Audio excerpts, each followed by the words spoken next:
three key reasons I chose Germany. So firstly, the excellent funding opportunities here. Secondly, there's this dynamic international research environment. And finally, there's a really good quality of life. One of the biggest and nicest surprises I've found with research in Germany is just how much investment and focus is given to basic scientific research. And this is, at least from my experience, often neglected in some other research environments. And I think that focus on basic research is actually key. It's the foundation to all of our other great developments.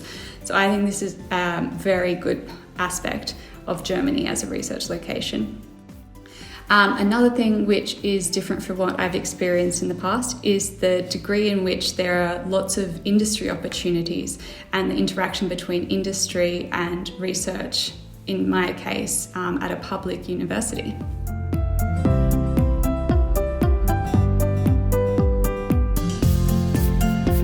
Our immune system is made up of multiple parts that work together to protect us from pathogens such as viruses or bacteria. Many of these immune cells will continuously patrol our bodies in our circulation, but some of these immune cells stay localized in one specific organ and do not leave. Now, these organ-specific or tissue-resident cells are a population that I'm interested in, as they seem to show these advanced protective capacities in the tissue that they've chosen to make their home. However, we don't understand a lot about the fundamental biology of these cells and how they're formed and what controls their protective behaviors.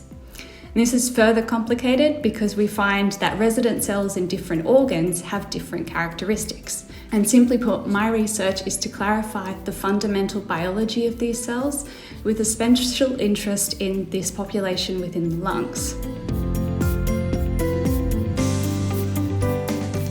So these cells are a population of our immune system that we don't understand fully, but they do have a great potential to expand our targets for vaccine design and immunotherapies. So by clarifying the fundamental biology behind how these cells develop and what factors mediate their protective behavior, this could help us to precisely target them. And this could be a game changer for vaccine design in two key ways. Firstly, for diseases that infect one particular organ, we can develop a highly specific immune response within that organ. The second way in which they could change vaccines is dependent upon the type of protection that they provide. Now, resident T cells provide immune protection in a fundamentally different way to antibodies, which are the key mediator of protection in most of our current vaccines.